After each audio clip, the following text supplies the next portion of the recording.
So in the first video I talked about the accessory drive from a 90s era, early 90s I should say, S10 pickup truck. They use a front runner drive set with the Serpentine system. This is the air conditioner side that goes to the right. The only thing you have to do with these is there are 3 bolt holes that you'll use. This one, and this one.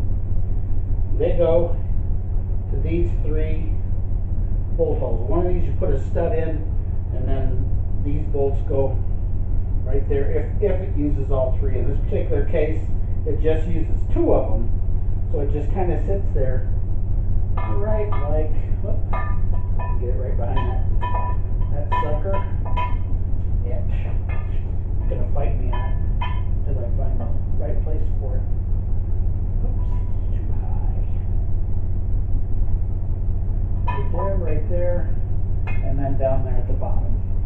And it bolts right to the front of this motor.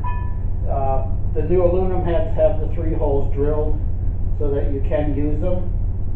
Same on the other side, you got your 3 holes for the other side bracket, which is this one. It holds your power steering pump down here at the bottom. And what's really fun is you've got to put the power steering pump in, bolt it on, and then bolt the pulley on it. It's kind of wild how it works. But it just uses the same thing. You've got your bolts actually tucked here in the back. Got 1 and 2.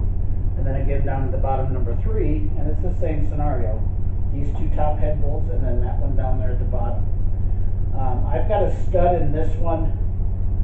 Don't know why. I think it came with it, and that's what I put in there. I'm going to replace it with some bolts. These are all going out to be chrome plated.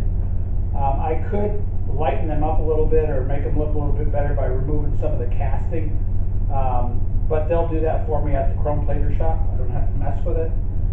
But yeah, it's a really quick, easy way to do a serpentine setup, and it works almost perfectly when you look at the way the pulley's lined up. It hits almost perfect. You do use your idler, etc. Got your idler bolt holes. Here's one of them. And then of course, oops, sorry, there's one. And then of course the tensioner goes right there to the top. As you can see, it goes right in the little pegs.